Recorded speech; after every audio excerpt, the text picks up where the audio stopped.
बीवी के लिए आज है शू शॉपिंग का दिन, बट लगने वाले हैं मेरे फुल लसन। हेलो दोस्तों, मैं तलाल, आपका ट्रैवलिंग सेल्समैन जो करता है थोड़ी मस्ती बट अल्टीमेट बदसूदी। हमारी शादी की first anniversary is just around the corner and obviously जितने आप तोहफे दें उतने कम हैं, बट उसके अलावा हमारी बेगम की रिक्वेस्ट आई कि उनको शूज बाय करने हैं। तो आज का हमारा एक्सपीरियंस होगा कि हम अपनी बेगम के लिए शूज को बाय करेंगे। चलें।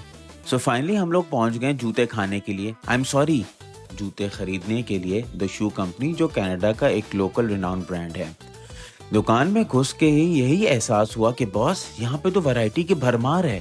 बच्चों से लेके बूढ़े तक हर जूता, हर किस्म, हर कलर यहाँ पे दस्तयाब है।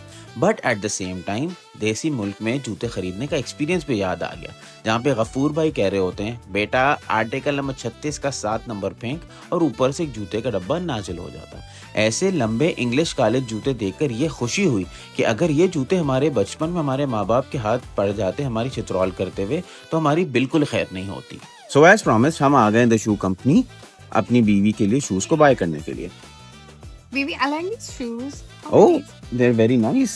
How much are these for? कितने के? These are for $250. Oh, okay. चलो अब इसको बाय करते हैं। Yay!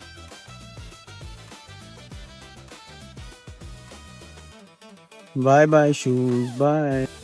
ये मजाक क्लेडी हमारी बेगम को बिल्कुल अच्छा नहीं लगा और हमें ऐसी कातिलाना नजर से देखने लगी कि जैसे यही जूता उठा के हमारे सर पे मार देंगी।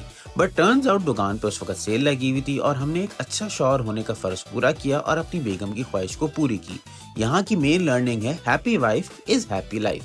अगर आपको ये एक्सपीरियंस अच्छा लगा हो तो स्टे ट्यून्ड फॉर मोर बकचोदी।